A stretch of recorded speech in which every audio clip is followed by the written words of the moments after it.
Importance समझाते हुए। हम्म।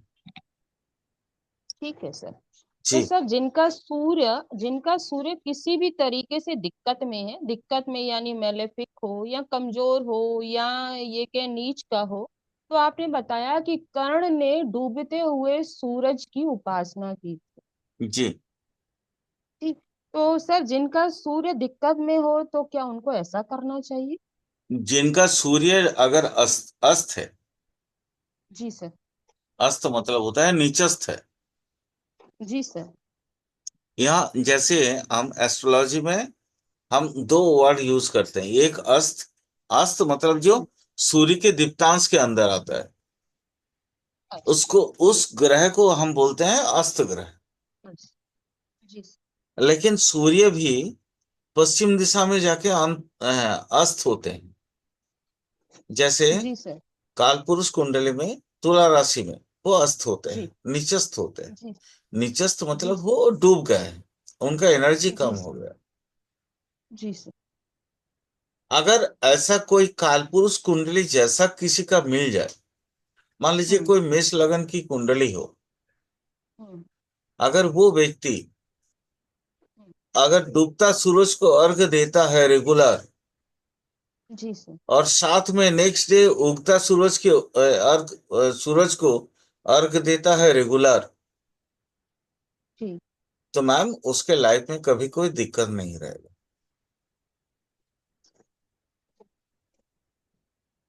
क्योंकि वो ठीक है। सूर्य को पा लिया है।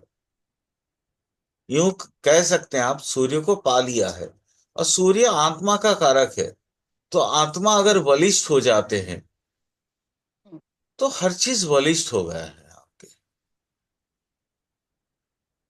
ठीक सर। तो दुख, सर ये देखिए यानी मैं ये आज आज चलिए पंजा इसी प्रश्न के संदर्भ में मैं इनको थोड़ा सा और डिटेल पे ले चलता हूँ। जी सर। ध्यान से सुनिएगा।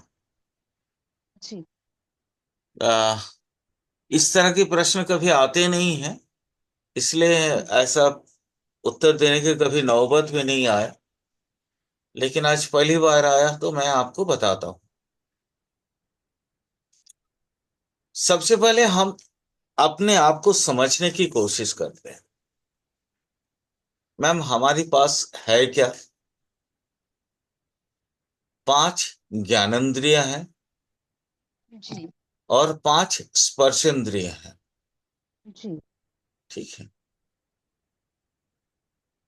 ये 5 5 10 हो गए। जी। उसके बाद हम अंदर जैसे जाते हैं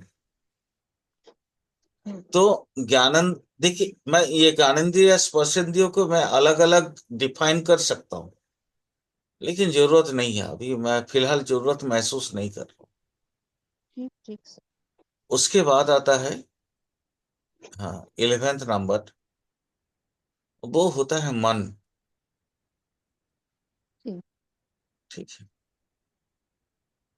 अगर आप पंच पंच पंच इंद्रियों को अगर आप समझने की कोशिश करेंगे तो उसमें एक हम्म। और छिपी हुई पंच इंद्रिय होते हैं, जहां से आपके सोल के पूरा परिमाप को समझा जाता है।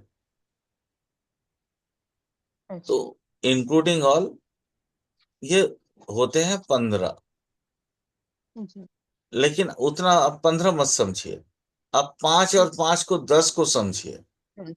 जी। 11 नंबर को आप मन को रख लीजिए। हम्म। 12 नंबर में आप आत्मा को रख लीजिए। ठीक। ठीक है, यही अगर मैं अगर सांख्य दर्शन के हिसाब से बात करूं, यही 24 हो जाते हैं, क्योंकि वहां हो जाता और इन डिटेल में बात करिए। है। अच्छा, इन डिटेल में 24 इन होते हैं। डिटेल ठीक। वहां पे मन 23 नंबर और आत्मा 24 नंबर। और उससे पहले इनकी अभी और विभाजन करके उन्होंने और डिटेल किया है। ठीक। ठीक है, जी। लेकिन ये तो शास्त्र वाक्य है ना मैम। हम्म। मान लीजिए आजकल के जमाने में ना हम समझते हैं ना आप समझते हैं, वो संस्कृत के वो पेचीदा बहुत कलाकारी वाला हम्म। शब्द जी जी ना जी। आपको समझ आता है और ना मुझे समझ आता है। हम्म। अगर मैं समझ भी लूं तो आपको समझाने में मुझे बहुत मशक्कत करनी पड़ेगी। जी सर। तो अब यूं समझो ना, हम है कौन? जी। क्योंकि आपके ये जो प्रश्न है, इस प्रश्न हम्म। के उत्तर पाने के लिए कि हमारे साथ ऐसा क्यों होता है और कैसा, यही यही प्रश्न मैम भाग्य में भी आएगा। ठीक है। जी। हम्म। तो अब हम समझते हैं कि हम वास्तव में है कौन। पहले देखिए,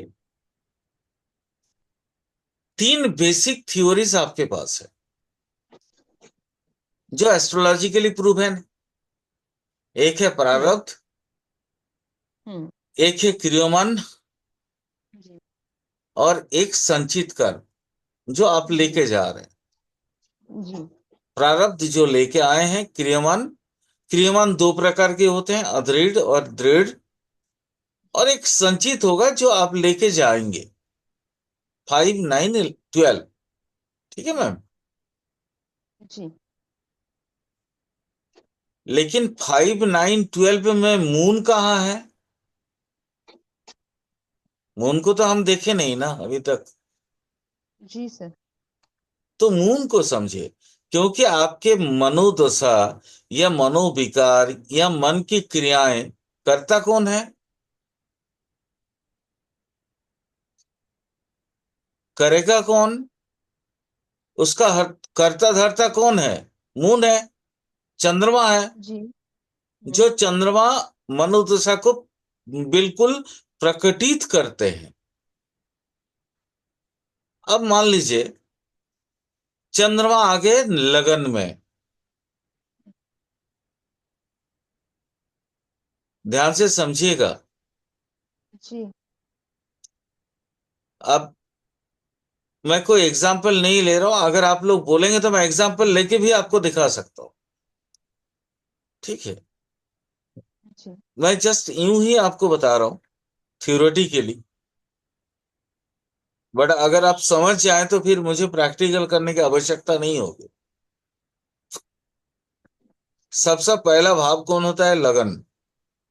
जी। अगर मून लगन में आ जाए तो क्या होगा? दो वाइब्स मिलेंगे। कौन से वाइब्स? दो वाइब्स मिलते हैं वहां। नंबर वन, आपके मन और शरीर के वाइब्स। अच्छा। यानी शरीर, शरीर, मान लीजिए शरीर का कुछ डिमांड होता है ना मैम। जी सर। 12, 13, 14 साल में कुछ और डिमांड होता है। जी जी जी। 24, 25, 26 साल में कुछ और डिमांड होता है। जी। और 60, 62 साल में भी कुछ और डिमांड होता है मैम। जी सर। आपको याद होगा, मैं जीवन की कुंजी को मैंने अलग किया था। अलग करके मैं आप लोगों को बताया था कि 24 तक का एक कुंजी चलता है। एक स्केल, स्केल कुंजी जी। शायद बहुत लोग नहीं समझेंगे। 24 से 50, 55 तक एक और चलता है। और 55 से आगे एक और चलता है। ठीक है। जी। अब आप समझिए मैम, कोई व्यक्ति शरीर की भाषा को समझते हैं सबसे पहले। कोई व्यक्ति, चाहे वो पुरुष हो या स्त्री हो, वो 24, 25 साल में उसकी जो हिमाकत होगी, उसकी जो रिटालिएट पीरियड होगा या रिटालिएट स्ट्रेंथ होगा, मतलब हम्म। जैसे रिवेंज लेने की ताकत, या उसके जो हर चीज में जो क्या बोलते हैं उसको, इंटरेस्ट होगा। क्या मैम वो 60, 62 के बाद जाके हो सकता है क्या? नहीं सर। क्यों नहीं? शरीर तो वही है, क्यों नहीं होता है? सर शरीर वही है, मूड। Moon, yes, moon. हाँ। Moon, moon. Minute sir. तो अब आप समझो, हम्म, इसको समझते हैं तो। बड़ा मजेदार क्वेश्चन आपने किया है। इस प्रश्न का उत्तर को भी मजेदार तरीके से समझना अच्छा रहेगा। मान लीजिए एक नंबर है, यही लग्न है, यहीं पे मून बैठा है। जानते हैं इस जगह पे क्या नंबर वन वाला पोजीशन है ये? हम्म, क्या होगा? यहाँ पे मून, मून का वाइब्स और शरीर के वाइब्स एक रहेगा। जी। ये 70 इयर्स में भी उतना ही यूथ रहेगा जितना वो 25 में था। ध्यान से समझना। Interesting sir. जी सर। अगर मून यहां आ गया, अब एक घर काम हो गया। लगन ही है, लगन वही नंबर वन है। मून आ गया यहाँ पे, तो यहाँ का मून को मैं मिटा दिया। हम्म, अब यहाँ क्या होगा? 30 डिग्री कम हो गए। ठीक सर। यानी 30 डिग्री मतलब अगर हम देखें तो वो माला का 108 मन का कम हो गए, क्योंकि 27 नक्षत्र, जी जी। हर एक नक्षत्र का एक एक चरण। अब वो हम्म, कहाँ आ गए? मून से मून, यहाँ 108 मन का कहाँ आ गया? सुमेरु में, यहाँ सेकेंड हाउस में। यही अच्छा। बन गया सुमेरु। यानी चीजें हो गई डिक्रीज्ड। पहले तो ठीक। ये सुमेरु था, वहां अच्छा। पे बैलेंस था। अब यहाँ पे जैसे आया तो वो डिक्रीज्ड हुआ। कितना डिग्री डिक्रीज्ड हुआ? 30 डिग्री। 30 degree sir.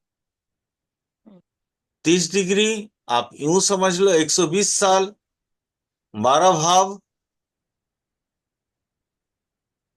जी सर।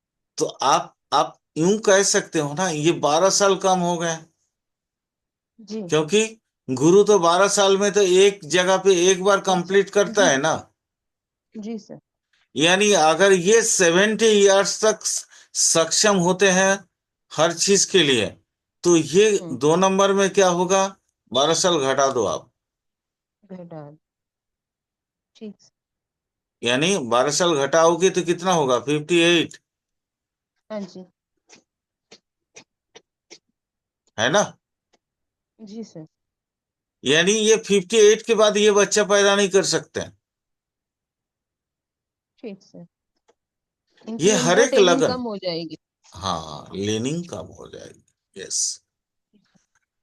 अब ये हर एक जगह पे, अब यहां जाएंगे तो फिर आप बोलोगे क्या 12 मतलब ये जीरो जीरो में आएगा? ऐसा नहीं है। हम्म, क्योंकि यहाँ पे भी स्थिर चार को हम ये नहीं अनदेखा नहीं करेंगे। मान लो इस तरह 12 12 चलते चलते ये तो जीरो में आ जाएगा ना। जी सर। लेकिन ऐसा तो नहीं है ना कि ये मतलब ये 36 या 40 इयर्स में बच्चा पैदा नहीं कर सकता, ऐसा तो होता नहीं। हम्म, तो यहाँ पे अपने को वो भी ख्याल रखना है। वास्तव में बात होती है कि आप, क्योंकि ये, आप जब ये भी रोटेट होता है, जब हम हमारे जो निरायन वाला जो हम चैप्टर खोलते हैं, माने हमारी जो ये वाली कुंडली जो देखते हैं, ये कुंडली जी भी घूर्णायमान है। अच्छा, मैं आपको बहुत दूसरी टाइप की बात बताता हूँ, सुन लीजिए। नहीं ये सर, मून कुंड से तो ये टेक्निक निकली, ठीक है सर, बहुत अच्छी टेक्निक निकली। लेकिन जैसा आपने बताया कि 12th तक जाते जाते 0 पॉइंट आ जाएगा, तो हम यही कहेंगे कि अब इसका क्या होगा। फिर आपने कहा इसमें फिर वो पुराने वाले यानी पहले सीखे हुए सूत्र अप्लाई करने पड़ेंगे। तो हमको ये मून को कहाँ तक एज इट इज मानना है, 7th हाँ, तक कि इसके आगे? 7th तक, यहां तक, यहां से फिर आके वो नया जवान होता है। क्योंकि ये ठीक। यहाँ पे भी इसलिए ये अष्टम घर मंगल का होता है मैम। जी सर। यानी यहाँ पे इनकी इच्छाएं दब जाएंगी। हाँ, हाँ, ठीक। यहाँ से फिर वो ऊपर उठेगा। इसलिए ठीक है। आरोही और अवरोही ग्रहों की जो कॉम्बिनेशन, जो सूत्र मैंने दिया था, वो यहीं से हम्म। पैदा होता है। ठीक सर। क्योंकि मून आके अष्टम में बन जाता है कौन सा, नीचे का एकदम दब्बू किस्म का। जी। यानी यहां से ये अवरोह होते होते बस यहां से आने के बाद वो आरोही बन जाता है। उसके बाद जैसे ही जाएगा तो पूरा पूरा का पूरा अपना घनघोर, क्या बोलते हैं, एक्सट्रीम, जो इच्छाएं हैं वो लेके चलता है। सर एक चीज और कही जाती है कि बोलिए। अष्टम में अगर मून है तो इसके जीवन में बड़ी प्रताड़नाएं आती हैं, फिर उसके बाद ये यहाँ से जो निकलता है बड़ा जुझारू बन के निकलता है हाँ, जीवन। तो क्योंकि अवरोही होता है ना वहां से। अवरोही ठीक सर, तो मैम, ये मैम, जैसे मैम, जैसे मैम, उम्र उम्र मैम, बढ़ती मैम, जाएगी। पहले प्रश्न, जी। आपके पहला प्रश्न का उत्तर दे दो। मैम, ठीक है। अगर आप एक बार, दो बार, तीन बार धोखा खाते हो, हम्म। उसके बाद आप संभलोगे ना। जी सर। तो जब इंसान प्रताड़ित होता है, जब धोखा खाता है, तो फिर आगे चल के वो संभल के चलता है ना आगे। जी सर। बस वही बात है। उसके बाद वो ठीक दोस्त भी निर्वाचन करेगा तो बहुत ध्यान से करेगा ना, सोच समझ। जी सर। ताकि उसको तो प्रताड़ित एक ना होना तो पड़े। हम तो एक तरफ से कहते हैं अष्टम का मून अच्छा नहीं, तो हम तो कहेंगे अच्छा है क्योंकि ये जीवन के थपेड़ों से आगे निकालता है। बिल्कुल मैम। मैं इसलिए तो आप लोगों का बहुत सारी जो अवधारणाएं पहले की थी, वो मैंने तोड़ा है आप लोगों को। क्योंकि देखिए, आ, हमने किताबों में पढ़ा था राहु अलगाववादी है। लेकिन जी सर। वास्तव में देखा, जब जीवन में मैंने रिसर्च स्टार्ट की, तो फिर देखा कि राहु तो जोड़ने वाला ग्रह है। जोड़ने वाला है। जी सर। राहु अलगाव तो करता नहीं है। यानी लोगों ने ना अपने अपने नजरिए से चीजों को देखा है।